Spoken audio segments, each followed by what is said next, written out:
Well, good afternoon, everyone.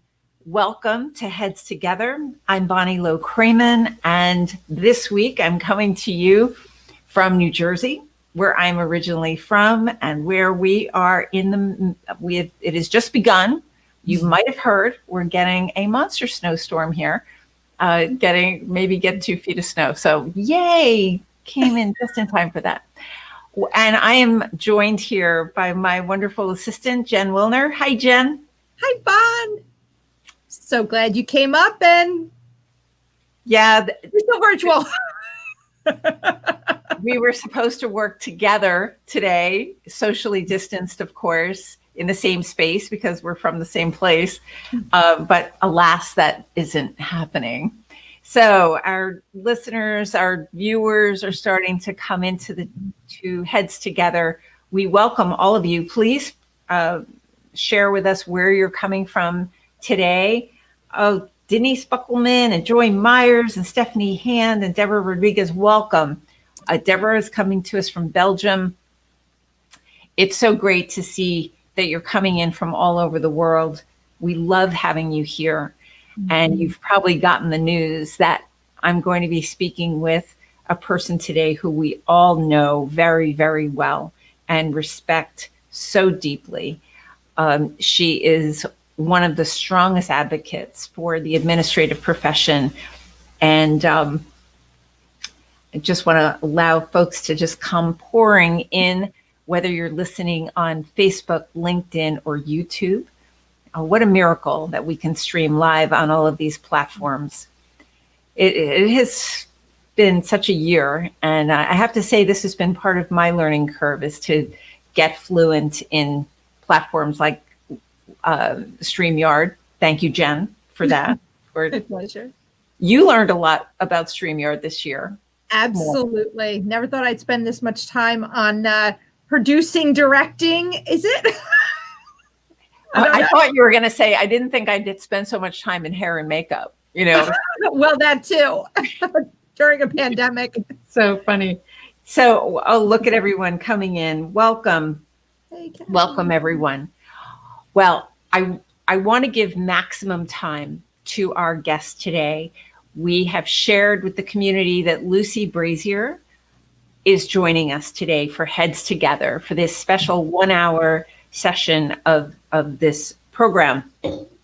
And most everyone, I'm sure, knows of Lucy. She is the CEO of Marsham Publishing.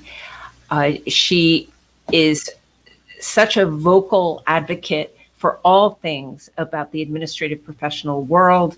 And she's got her hands on and knowledgeable about pretty much everything.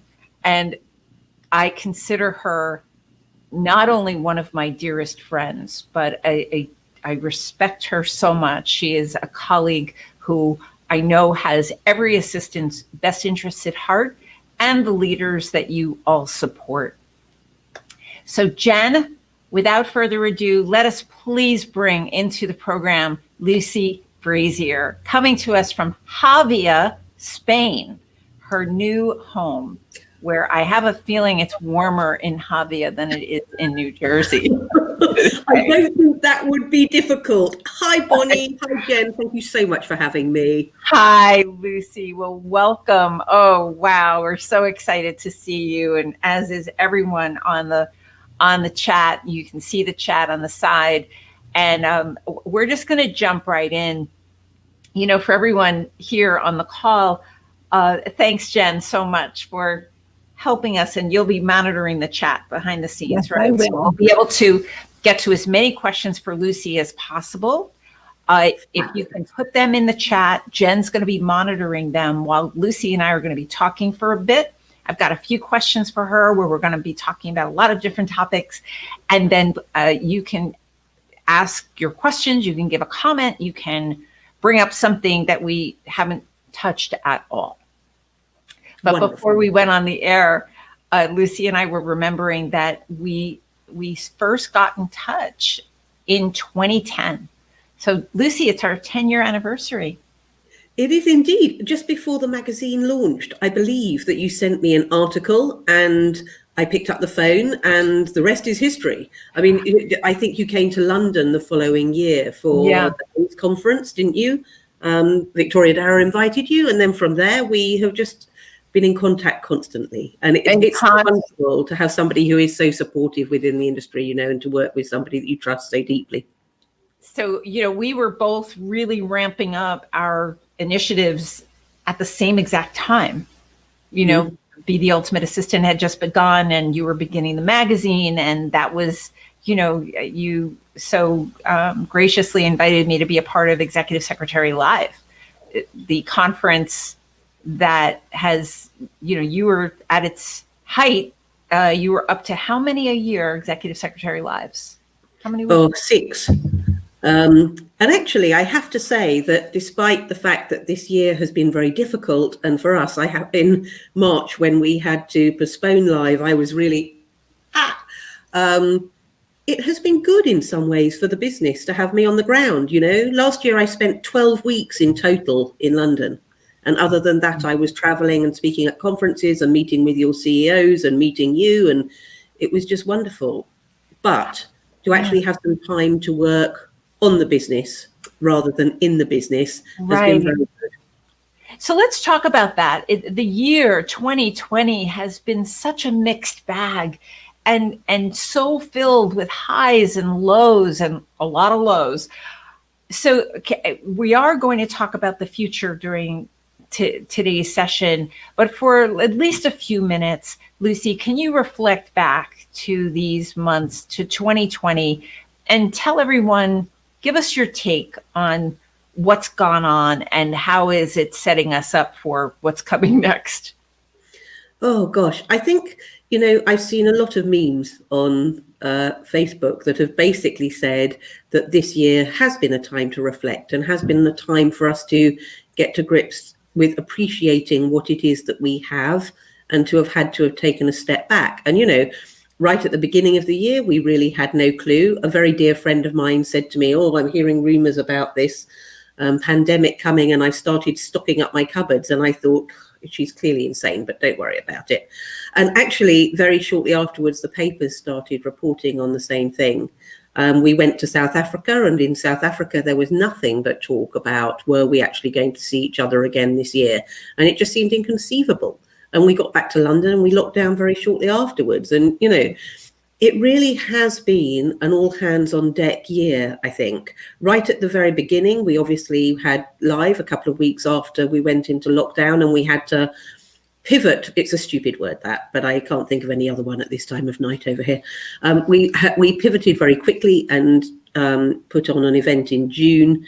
But right from the very beginning, I was very clear that actually I wanted to support as much as I could, because there was, especially in the beginning, a huge amount of fear and assistants really not understanding what they were going to be able to do to support their executives. And of course, your executives were all in a situation that was totally unprecedented themselves. And so they didn't quite know how it was all going to work either. So I think your mission and mine has been very much the same, Bonnie, really this year. And weirdly, learning all these new platforms and being here like this and talking on StreamYard or Zoom or YouTube or any of the other things that we both have done this year. I've done over 100 events this year. I haven't counted them yet, but I know at last count it was over 100. And every conversation is trying to be reassuring, trying to answer questions, trying to give a proper state of the nation picture to assistants that have really been a little bit all over the place. And I think it became very clear very quickly that they were falling into the two camps. And you know this, the first camp being those that were utterly overwhelmed with the amount of work they were getting, because they were one of the very few that wasn't furloughed or sent home. And they were being asked to pick up all sorts of things that they hadn't ever done before. Very much like the last recession 10 years ago. Exactly the same thing happened then. And I know we're going to talk about that more in a bit. But the other half of the assistants were sitting there going, I really don't know what to do. And I am scared to death that I'm invisible and they can't see what I should be doing. And therefore, I think I'm going to get let go because they don't appreciate what it is that I do. And so a lot of advice and talk around that, I think, this year, and how that's going to work. But in some ways, it's also been a period of great creativity for us. You know, it's somebody said to me quite early on, you must never forget that after the Great Plague came Renaissance, and it was a great period of creativity, and I'm seeing that all around me. I mean, who would have thought this time last year we would have so many of these amazing platforms to talk to the marketplace, and virtual events have just gone crazy, and they are really Right. so much more advanced than they were even right at the beginning when we started looking. And for us, we've taken it as a time to step back and go, what do we actually want to do? And how can we make sure that we're providing the products that the assistants need? And how can we provide, what they need when they need it? And I know you've done exactly the same. Yeah. Well, I want to revisit one of the words you just used, which was invisibility. In March, one of the things that has just really become just so crystal clear is it was not only that this pandemic happened, but it was the suddenness that it was like within days. You were saying how your friends started stockpiling and the news spread very fast, and it was just so quick that this change happened. And it was the suddenness of it that was just so jarring. And then in a heartbeat, it seemed like assistants were forced to communicate like this via their webcams, and with physical distance being very great. And there was this, I reposted the editor's letter from Executive Secretary this week, Lucy, where you talked about the quiet evolution of the role. Do you remember that? Yeah. And I responded to, many assistants commented how, yes, they agree that there's this quiet evolution and revolution going on. And my comment was, it's the quiet part that has to change in 2021. We cannot stay invisible. We cannot stay quiet. That this idea that people are working remotely and virtually cannot be synonymous with invisible and mute. Could you speak to that issue? The whole, from the beginning of knowing me, we've been using the phrase finding your voice and speaking up, and how that effort is hard for assistants. What's so, in some ways, it's so frustrating is that this year, that I've moved to Spain from London. And so we packed up everything and we brought it over here. And at some point I discovered the very, very first issue ever of the magazine. Now, I took it over in 2003 when it was a newsletter, and we turned it into a global magazine. But actually, as a brand, it's been going for 31 years this year. It started in 1989. And in the very first issue, the very first article was actually on technology for secretaries. That's what the headline was. And what it was saying was that this was going to allow secretaries to step back and to be able to do the things that they were needing to do to support their executives. That's 31 years ago. We're actually, as the rebrand, 10 years old next year, and I intend to post some of those old articles. And in some ways that is funny, and in some ways it's deeply depressing. And then I also posted this week, I don't know if you've seen this article, which was about 9 to 5. The movie. I have. I love it. Please tell everybody about it. Well, I just thought it was fascinating because I had understood the film. I like the film a lot. It's obviously iconic within our industry. But what I hadn't realized is that the film was actually written off the back of a movement that was started by a lady called Karen Nussbaum. And she was somebody who was campaigning for assistants to be seen as the business people that they were.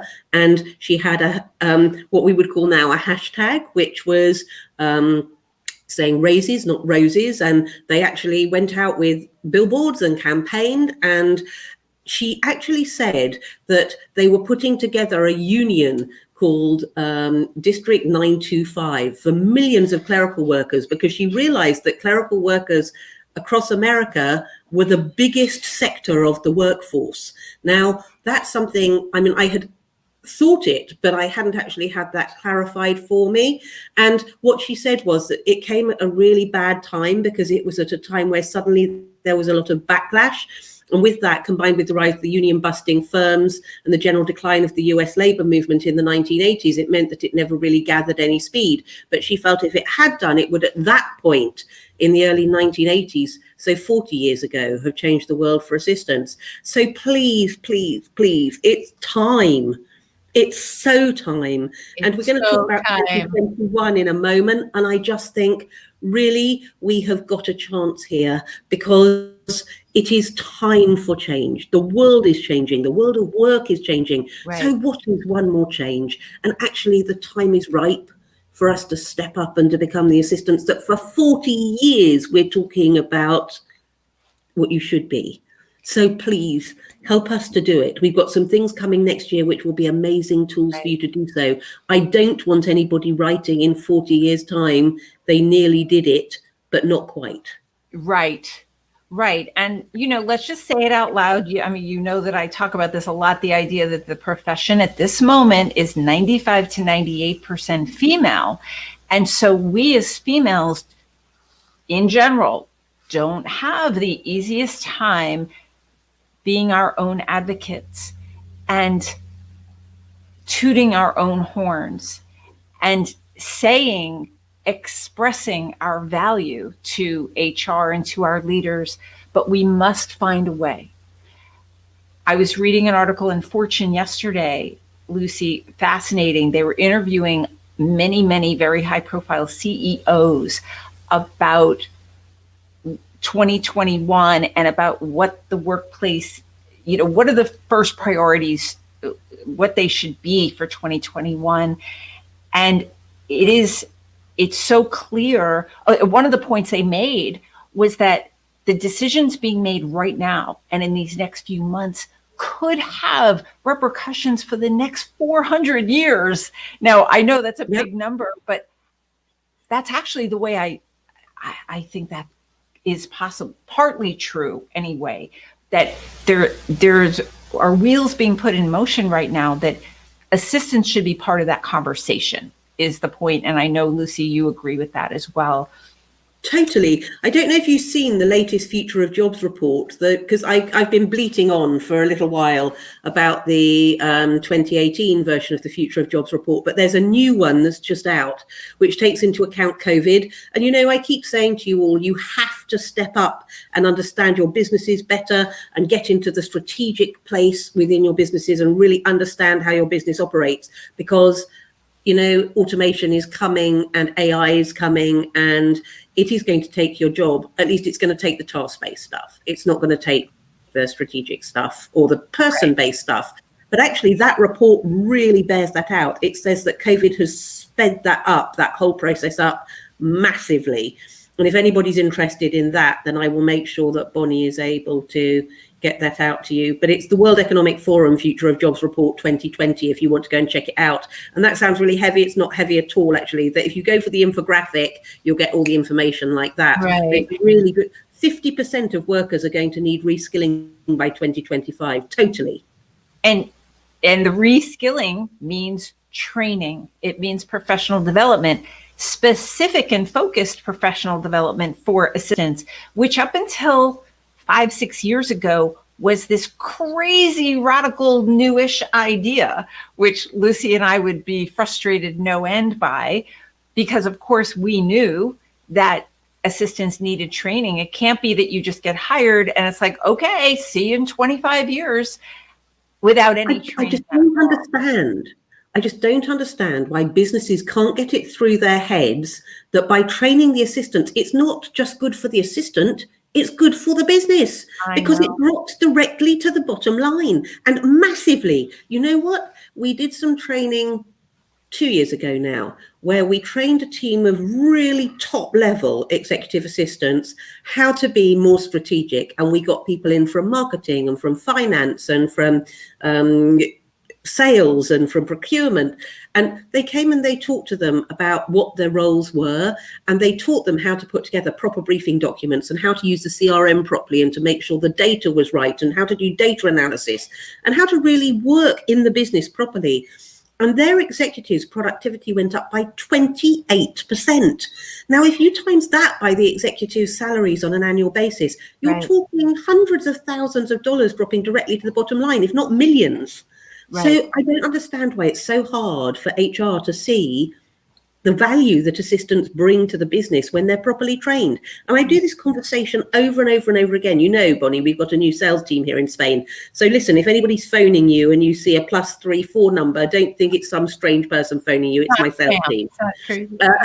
Well, or account managers, as we're calling them.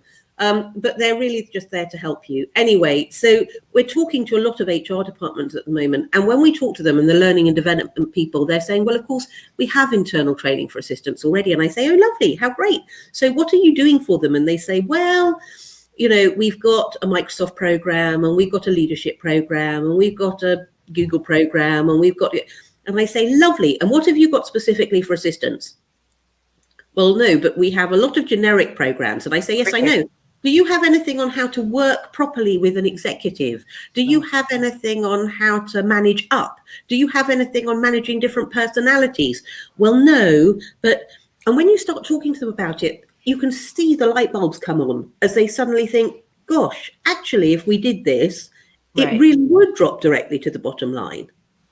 Yeah, absolutely. You save executives money. That's big money, big dollar.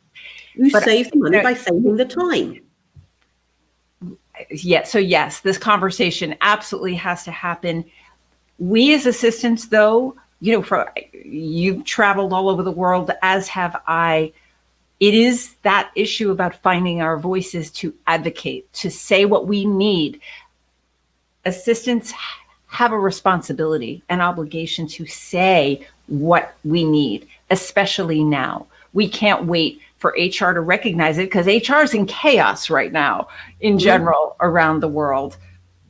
There are so many priorities screaming for their attention, and career progression for assistants is not at the top of the list. And it doesn't look like it's going to be at the top of the list for a long time unless we push it along and put up our hands and say, we would like to get involved with this.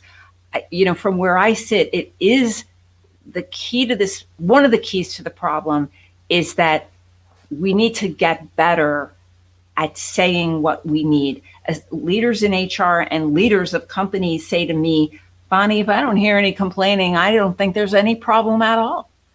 Yeah. And assistants are famous for putting their heads down and just getting it done, even if it takes till midnight and you're not telling anybody you're working till midnight. And those days need to be over. It's, you know, we're burning out. There are only 24 hours in a day. That's it. That's all anybody gets. And so Lucy's right. Now is the time to take a fresh look at all of it, to understand and help to shape what's coming next. So, you know, Lucy, I talked about career progression. There's something happening very exciting in January. Can you, because there's a lot of conversation among assistants in the world about, you know, like, what do I do now? Where's my path? How do I grow? What do I do next in my role? What can they expect? Well, I really do believe, as you just said, that the key to professionalizing this profession, and make no mistake, it is a profession now, it's not a job, is to have that career progression in place and to have it like any other profession, so that no matter where you are in the world, it looks the same. And so the World Administrators Alliance has been working now, doing research for 6 years, 6 years, but then it is volunteers who have been doing the work. And what we have done is to put in place a skills matrix, which has the role of the assistant and the 5 levels, as we see it, that belong within this profession, with 1 being entry level and 5 being the chief of staff role, which I know we're going to come and talk about a little bit more later on, but everything in between. And the idea is, it isn't saying that this is the job titles you should have, because that gets into so many arguments, because there are 162 job titles in this marketplace that we've managed to come across so far. And every country has different titles at different levels. In fact, you can have somebody called a PA in one company and a PA in another, or a EA in one company and an EA sitting almost next to them who are doing something totally different. So we got bogged down. That's why it has taken so long in job titles. So that's now gone out the window.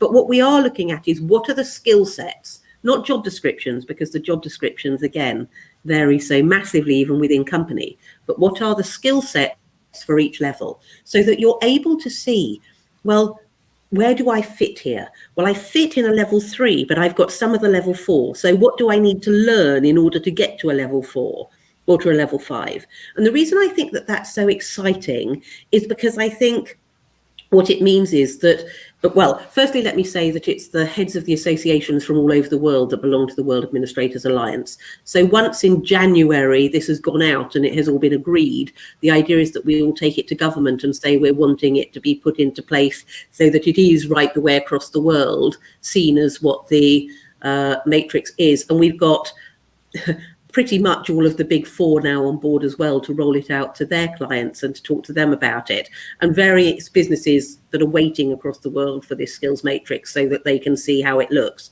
But it means if you're in London and you want to move to New York or to Hong Kong or to Paris or wherever you want to go, and you're a level 3 assistant or a level 4 assistant, everybody understands what that means. If you want to take training, you're going to be able to look and go, oh, that's training for that level, and it could get me to that level, so I need to take that. It means that within your business, and we're not going to get involved in this because obviously it's down to the way that your business wants to structure it, but they're going to be able to put in different remuneration for each level, which I think is so important so that people know where they're going. And again, it's another reason it's taken so long, because we were trying to do that and you just can't, not when it's global like that. You have to leave it to each country to do it for themselves. But finally, and the most important to me, is that the executives will know what they're hiring, because all our research said they have no clue what they need. And yet if you were to look at this matrix, they can go, oh, that's what I need, and that's going to cost me that amount.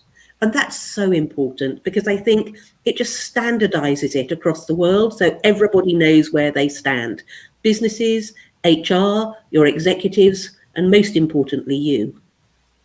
There's been so much confusion between the titles, these obsolete job descriptions, and the compensation is all over the place. And so many assistants around the world are severely underpaid.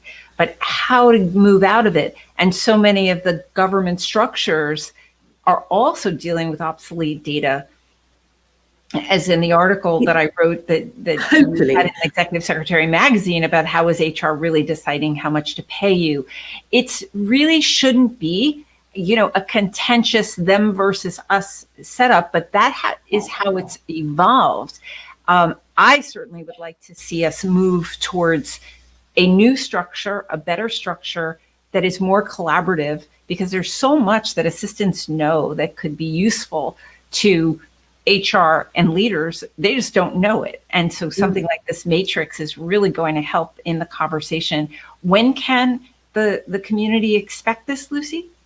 So we are sending it out to all the members of World Administrators Alliance in January. Excuse me.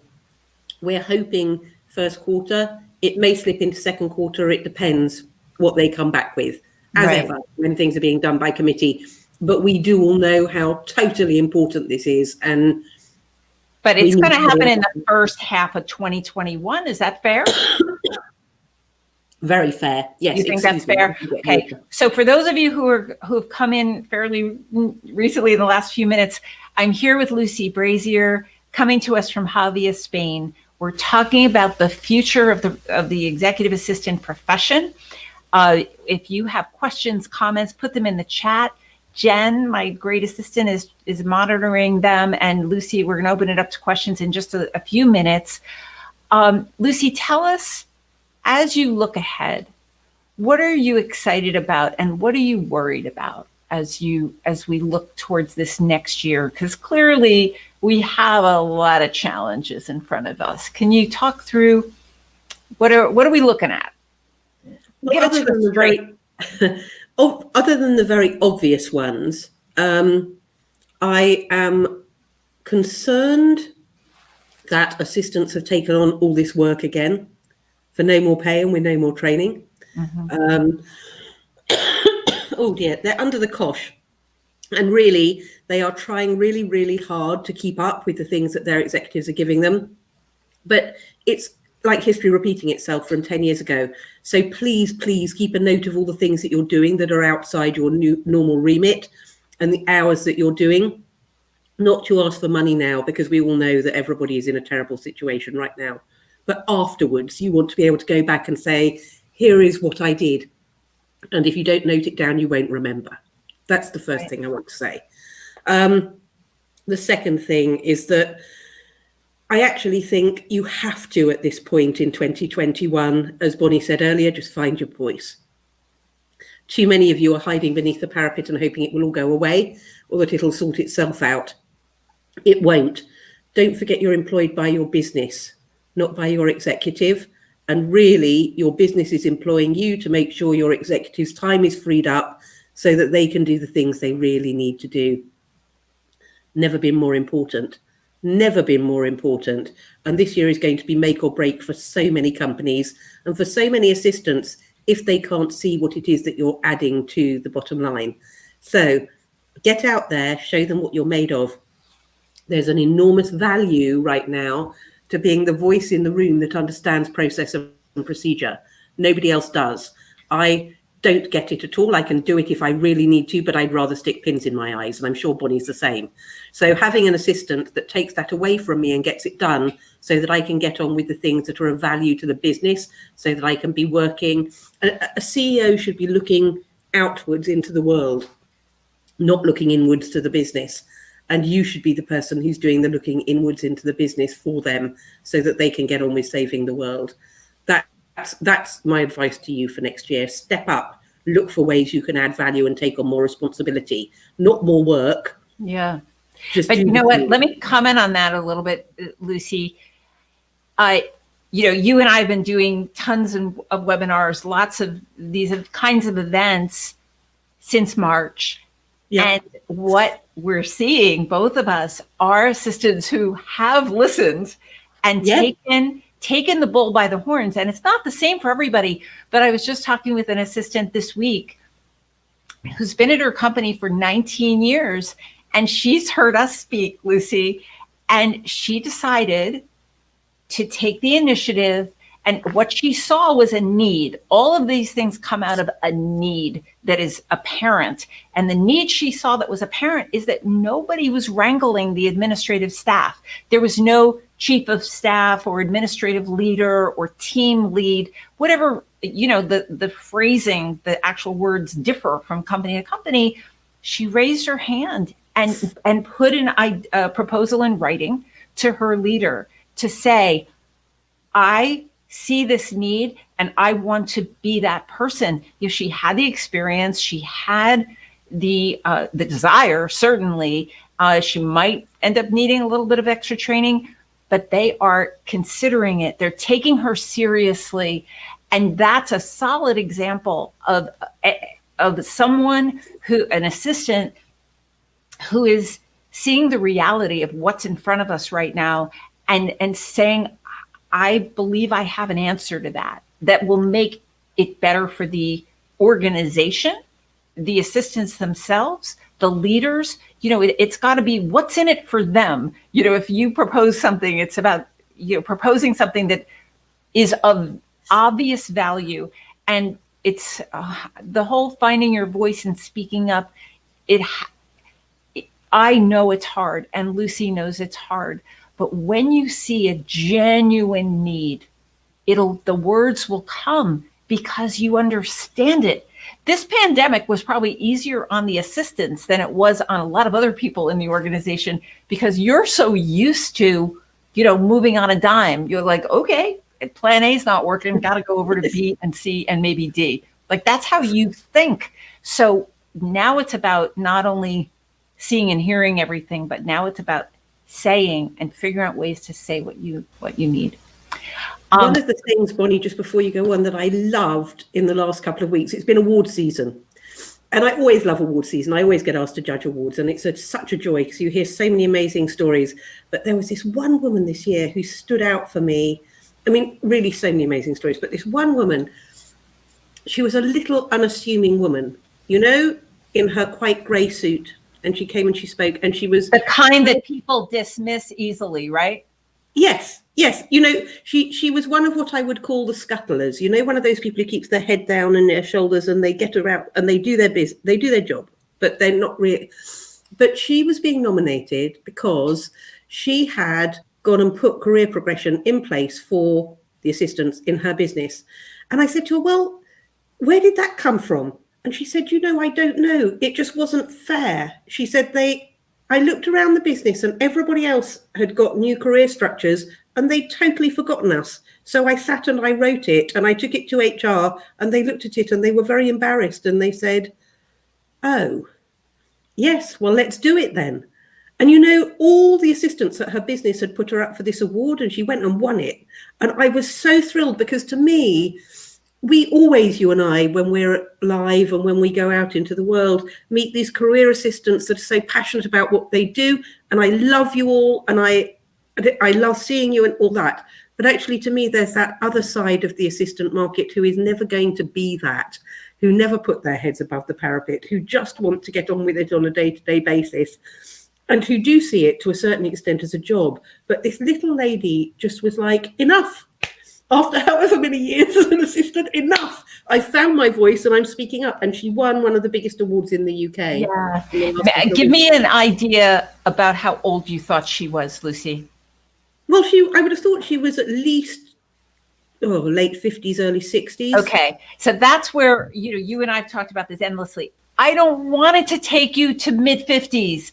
I want assistants to have their voices and be speaking up in your 20s and 30s and 40s and in your 50s and 60s. It shouldn't take till mid 50s. Like, I'm so happy she finally found it, but I don't want it to take so darn long.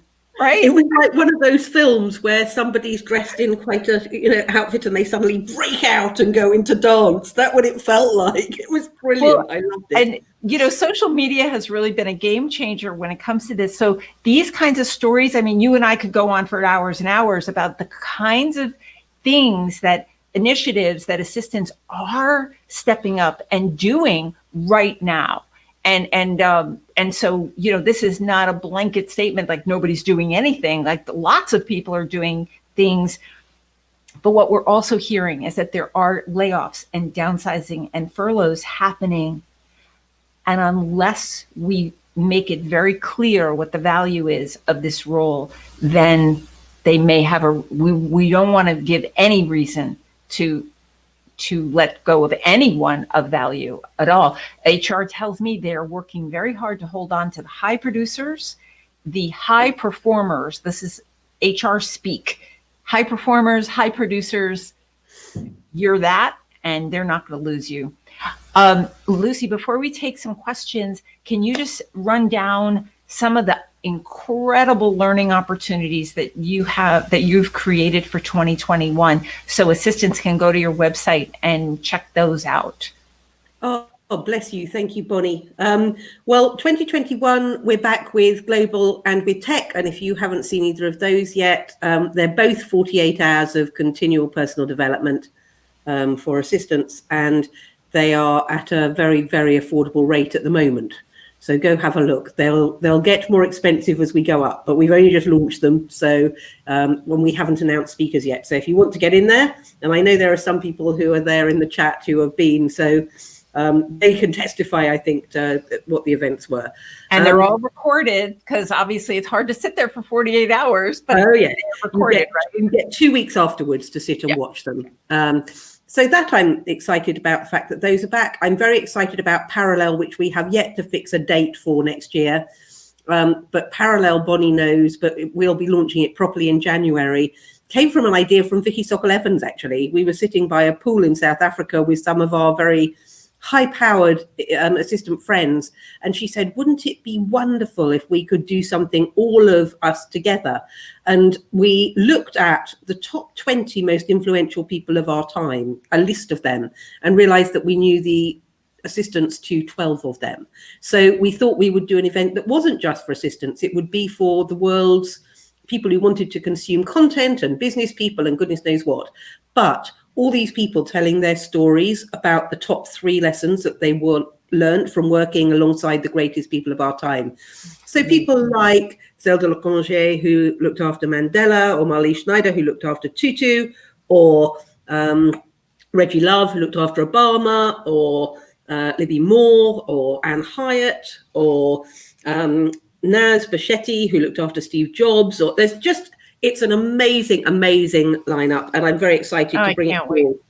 But you know what else, Bonnie? I'm so excited about that parallel event, because what it will do, I'm hoping, is that people who've never thought about what assistants do, I hope, will look at it and go, my goodness. So that's what they're capable of. It's a kind of double-sided PR message, really, I guess. Yeah. It's great for the assistants to learn, but I'm hoping it's going to be great for people who are out in the rest of the world to watch and to show what assistants are capable of. And so I think we may be ready. There's also exec tech, but then we're going to take some questions. You want to talk about technology? All technology for assistants. In June, I have my course coming, which is the 2-day course that I run, which, you know, very much like Bonnie's course is either available on demand, or it's available to do in-house, or it's available, I think we're going to do some public courses next year as well, which is great. And the other thing that's coming, which I'm really excited about, is FCEA. I know many of you have done ASEA, as in the Advanced Certificate for the Executive Assistant, which is the international certification for assistants. And we keep getting asked by businesses, that's great, but what have you got for the ones who are lower down the food chain? And so we have been working very hard to put in place a course which will be that foundation certificate for the executive assistant. All of these things will help elevate the role, because there is no education that's good, that is specific and relevant, that is going to be wasted here. So, Jen, I want to bring you back. Lucy, you ready to take some questions? I'm happy to take any questions you want to throw at me. Let's get to it, and let's get through as many as we possibly can. Jen, you're on the hot seat, girl. Okay. All right. So we have from Jackie. Mind me, I have to scroll up quite a bit to find these, Lucy. That's all right. Jackie was asking, with your busy schedule and not being in an office with your excellent EA, Matthew Want. Hey, Matt. How have you worked out how to help you close one meeting in order to get you to your next meeting on time? It doesn't always work, I have to say. And there are times where I have to say to the person I'm online with, excuse me 2 moments, because I want to continue this conversation. I'm just going to have to get Matthew to move my next meeting slightly. But I think it's just about communication. Matt and I have worked together remotely for nearly 9 years. He was very rarely in the same place with me. So we're very used to it by now. And the secret is very definitely just good communication. And I do always try and book meetings which are in the calendar for a shorter period of time than I need them to be, but then put a gap in so that it's, I mean that the other way around. It's late at night now. We're nearly 10 o'clock and I've done a full that are longer than I think they're going to be. And then a time at the end of it so that we're able to have a gap. But very occasionally we just get very excited about something and do run over. But, you know, the communication is key, I think. Absolutely. Absolutely. And Marion had a question. Isn't it going to be amazing? Well, not really amazing. Not really a question. I'm sorry. Amazing when we finally have something in our hands to show our managers in HR, finally making them see what we are made of and that we are worth investing in career development. For sure. I'm so excited about it. It's going to be just wonderful. And what's great is that we've got so many businesses behind it already, and really big businesses. And what I think is that if we can get them to roll it out as a structure, then it will cascade. Yep. Absolutely. Absolutely. Okay, one just came in from Stephanie regarding trainings. Do assistants usually pay for their own training, or do companies pay towards it? It is not easy to get companies to pay, and sometimes trainings are not affordable. Okay. No, and no. Okay. I second that. Can you think of any other person within your business that would be expected to pay for their own training? No, really. I mean, I have to say, part of the reason we've kept live so low is because we know that you're having problems asking. But we put together a business case that you can literally just fill in the numbers to take to your executive, because it's about speaking business. And more what we're finding, and I know what you're thinking in your heads, everybody's being let go, we're in a horrible situation, the businesses are in trouble. All the more reason to train you. All the more reason to train you. At any level, whether Yes. you're a young, a more inexperienced assistant or a very experienced assistant, training is so needed. And you know what, with this pandemic, one of the silver linings is that leaders are recognizing it, that the reskilling term is going to affect assistants too. It's just that historically there hasn't been enough training for assistants. And in part, we haven't not demanded it, but really worked towards it and spoken about it. That's a very real issue. So I think, we don't want Stephanie, I understand the point, though, that a lot of leaders have been reluctant, but we can't take no for an answer. Sorry, yeah. Lucy? No, I was just saying, I know why you do it, because assistants want to be seen as part of the solution, not part of the problem. And you feel that you're taking money out of the business. You're not. You should never, ever apologize for doing something that's going to make you swifter and faster and more effective, and which actually is going to add to the bottom line very, very quickly if you go and do the correct training. And what I'm finding more and more, in your own heads, you're saying, no, we shouldn't ask for this. But when we talk to your leadership teams and to your HR departments and to the learning and development people, what they're saying is, actually, these people haven't had any training in ages. And because of COVID, there is a morale problem. And we really want to put something in place for them next year. So when you're asking, they're giving it. Exactly. And I actually had a leader tell me to my face that he does not say yes the first time to an assistant. He told me, he said, I wait to see if an assistant is going to come back to me and ask a second time, because if she or he asks a second time, that tells me how serious they are and how much they want it. So isn't that interesting, Lucy?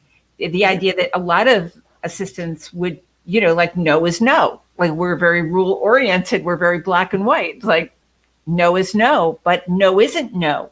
I mean, that's a real thing. Yes. That surprised you?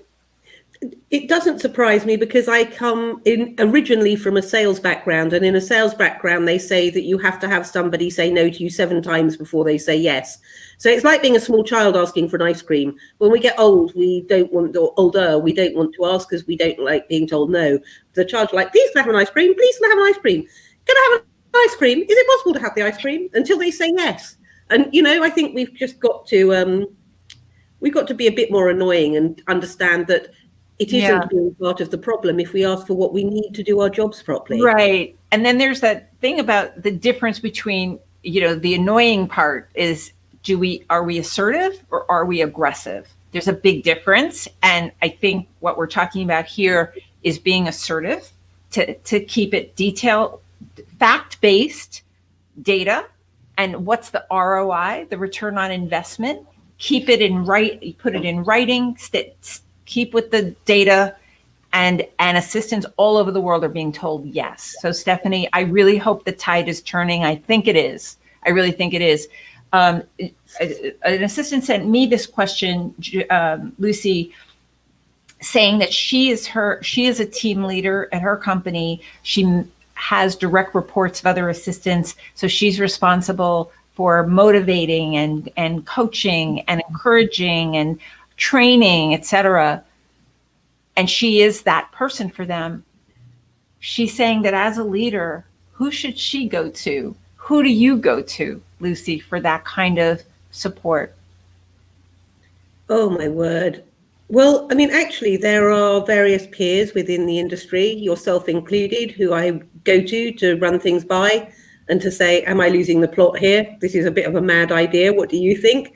My husband is always a very, very good sounding board, because he's so pragmatic. So he'll tell me exactly how it is. He has no filter. So if he thinks it's a rubbish idea, he'll say he thinks it's a rubbish idea. But actually, I don't know. I do a lot of walking, a lot of thinking, a lot of time on my own. just to really get my head around Process. it. I do about 2 hours walking a day. Because I need it physically and mentally. But more than anything else, I really discovered at the beginning, I was about as unfit as I had ever been when we entered this pandemic. And I started walking with Emma Reynolds, who is my wonderful AV lady, who is a fantastic business person and with whom I throw ideas around every day. And it's been something that I've just continued to do since I got here to Spain, because I found it so useful to have the headspace away from everybody else. Yeah. When you get a grain of an idea and you just need to let it percolate and have that So, conversation. Lucy, let me ask you, when you walk for 2 hours a day, do you keep pen and paper or some way to like document what those wonderful thoughts are in your head? How do you capture them, or do you not? I don't. I mean, I think Wow. well, it's been a year of doing that now. Interesting.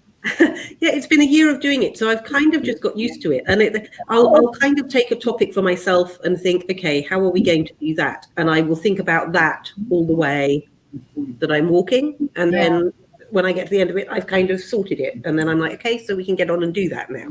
Well, I think, your answer to that question was really interesting, because the people you named, Lucy, are people you trust. And so that's number one. But number two is, like, I can understand in a company, a team leader, an administrative, director of assistants, you have to know who you can trust, right? Yeah. It's not, the assistants to CEOs talk a lot to us about the fact that they have one of the hardest jobs as an EA in a company, because the world knows that this assistant to a CEO knows everything. So, she gets asked inappropriate questions oftentimes, because everybody knows they know everything, just like you know everything. So it's about really choosing wisely about who you trust. And you named people outside your organization, although I'm sure you talked to Matt and, the team, but I think part of the answer is we have to be judicious about who is it that we go to, right? I trust my team absolutely, totally. And once I've formulated the idea and I know how I'm going to do it, then I go and say, this is how I think we're going to do it. What do you think? And 9 times out of 10, they'll say yes. But actually, I think being a leader is about having, to me, I think we misunderstand sometimes that mentors or people that we trust have to be people within our businesses. I think there's an equal added value to having people who have a slightly different perspective. Agreed. And going and running ideas past people you really trust, who could be honest with you and say, yeah, is huge, especially if you're at that level, whether that's an EA to a CEO or whether that's a CEO or whatever it happens to be. It's a very lonely place to be, I think, quite often. Yeah. But if you're meant to be, this pandemic, I can't tell you, and I'm going to give you just a small insight, and I know Bonnie will agree with me, because so many of you are just like, well, we're serving our CEOs and, where are they with it? And when I've said to you all over this pandemic, your CEOs haven't got a clue what's going on and they're just trying to do the best that they can, I'm speaking personally. I have had to, over this, dig in and be a real leader. I've got staff that I'm employing, and I've had to make sure we continue employing them, and I've had to give them vision and drive them forward and keep them motivated when they weren't sure whether we had a job or not at the end of it. But, you can't do that and be constantly saying, have I got this right? Because if they don't trust you that you've got it right, they're not going to feel secure. So they're not going to be able to do the job. Right. So for me, it's like, okay, that's where I'm at. For me, having an assistant like Matt, who has got me 100% and picks up all the detail that I don't have time for because I need to think things through and have a clear head to do it, is a miracle. Yeah. So I love you've come a long way. Do it. Have faith in yourself and the value that you add by doing that detailed piece and that procedure and that process. It is something nobody else can do like you can. Jen, let's do a couple more. What do we have? So not necessarily a question, but more of a comment. And I kind of touch on this from Stephanie, that throughout my career, I worked for execs who saw the value in training, and I had a great budget for. Now, unemployed / self-employed, there isn't a budget per se. So Lucy, how would you touch on finding the budget, if you will? I actually wrote Stephanie Head down because I knew exactly who it was and I was going to answer her, and just say that actually we offer for anybody who's out there who is unemployed. So please, if you are unemployed, contact us. 6 months free access to the magazine online, so you can go and read any of our training articles and keep up with your skills till you're able to find a new job. And I know many of the assistants that have used it have found that very useful. We have Admin Chat, which is our YouTube channel, and every week we release another free training for assistants. It was our commitment right at the beginning that we weren't just a training resource for assistants that could afford it. We were also going to provide training for those that maybe weren't in such a good way. And, we always do scholarships to our events. So both for live and for tech, we'll be offering 45 scholarships. So keep an eye out, because as we get closer, we'll be asking for applications for that. And we would absolutely love to host anybody that doesn't have the ability to pay for it any other way, because we know some of you are in a really bad way right now, and we don't want you to suffer because of that. Absolutely. We don't want money to stand in your way of getting the training you need in order to take your career where you want it to go. It's about, sometimes it's a negotiation. Sometimes it's going to your executives. I mean, I know you're self-employed now, Stephanie, but in some companies, assistants, that in companies that don't have a history of training, sometimes it works to go to leaders and say, how about I pay for half of it? Which indicates that you're willing to put skin in the game, that expression, and that you're worth it. It says that it's about self-respect and about recognizing the need to invest in yourself. Do we have a couple more, Jen? So here's another one. Can you speak to admins who may be ready to make a bold career change within the field? Some consider this time of uncertainty a reason to sit tight where they are. But do you feel the pandemic is providing us a situation to make these bold moves? And what advice would you give them? Oh, it's interesting. I think that depends on your business, and only you know that.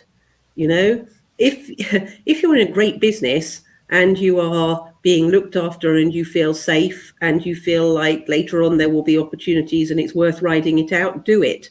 If you're not somewhere that you're enjoying very much and you're feeling very unstable and unsafe and you're not being treated well, yes, leap, find somewhere else to go. But I think that can only be your decision, and only you will really know where you're safest. It's hard. It's really hard, isn't it? Do you agree, Bon? Absolutely. And, in this time of pandemic, the old rules don't apply. So therefore, if on your resume, you leave a job after a certain amount of months because you're really unhappy there, recruiters and leaders are much more understanding about, they're not going to be calling you a job jumper. It didn't work out. We've seen assistants in this pandemic just up and move across the country because they're, thinking, I want to be near my family. This pandemic has caused assistants to reevaluate priorities. And, Olympia Dukakis, who I worked with for 25 years, would often say, Bonnie, this is not a rehearsal. This isn't a rehearsal life. And therefore, if that voice in your head and in your gut is telling you to go make a bold move, if not now, when? What are we waiting for? When I left Olympia after 25 years, it was one of the biggest, most wrenching decisions of my life. But wow, look what happened. It was, I never could have imagined, going to 14 countries and 38 states and being on Heads Together every Wednesday with fabulous people from all over the world. Are you kidding me? I never could have dreamed that. Follow your gut. That's what I would say. So we've got time for one more question, Jen. That's all that I have right now. Lots of great comments. Lucy, what's one of the quotes? What's a quote you're kind of living by or loving lately? Is there something that pops in your head? Oh gosh, I always have two. The first is that this above all to thy own self be true, and it will follow as night does day. Thou canst not then be false to any man. And it's something I've carried in my purse ever since I was about 18. And basically what it means is that if you know in your heart that you've behaved properly and you are true to what you need, then you're never going to go wrong. And the other one is the one that I always use at the end of any training I do, which is that 20 years from now, you're going to be far more disappointed by the things that you didn't do than by the things that you did do. So throw off the bowline, sail away from the safe harbour, catch the trade wind in your sails, explore, dream, and discover. I love that. Oh, Lucy Brazier, it's always like the fastest hour yet when we get to spend time together. You've shared a lot of great information. Jen has put your contact information in the chat. You can follow Lucy on LinkedIn. Go to executivesecretary.com to learn about all the massive amounts of training that is available for you. Lucy's one of the strongest advocates for this profession, and we celebrate you, Lucy. We are so grateful that you are a voice that's speaking for the profession all over the world. Everyone who hears this, please know she's speaking truth. She's speaking truth to all of us and speaking truth to power. I like to think I'm doing that as well. And you absolutely are. Yes, we're doing, like you said at the beginning, we started this in partnership and we're still going. Oh my gosh, how funny. And how quick the time has gone and how much has happened. So thank you all for joining us. I hope you'll go to my website, BonnieLow-Kramen.com, and check out the blog and the podcasts and the training. Be the Ultimate Assistant is now available on demand. Vicki Evans and I have scheduled our dates for 2021 to go virtual and to be in person again starting in September. With any luck with the pandemic and the vaccine. Let me end by thanking you, Jen, so much, as always, for your help. Oh, thank you, Jen. And to encourage all of us to just stay safe. Wear your mask. If we can stay safe and healthy, there is nothing that we can't solve together. And together is better. We have to do this together. So let us hear from you. Please urge others to listen to the replay. And with that, I'm wishing you a great day. Wish us luck in the snow. And Lucy, again, much love to you. And I thank you so much. And to you, Bonnie, and to you, Jen. Happy holidays if I don't see you again beforehand. And to all of you out there. Oh, thank you so much. All right. Bye-bye, everyone. Bye.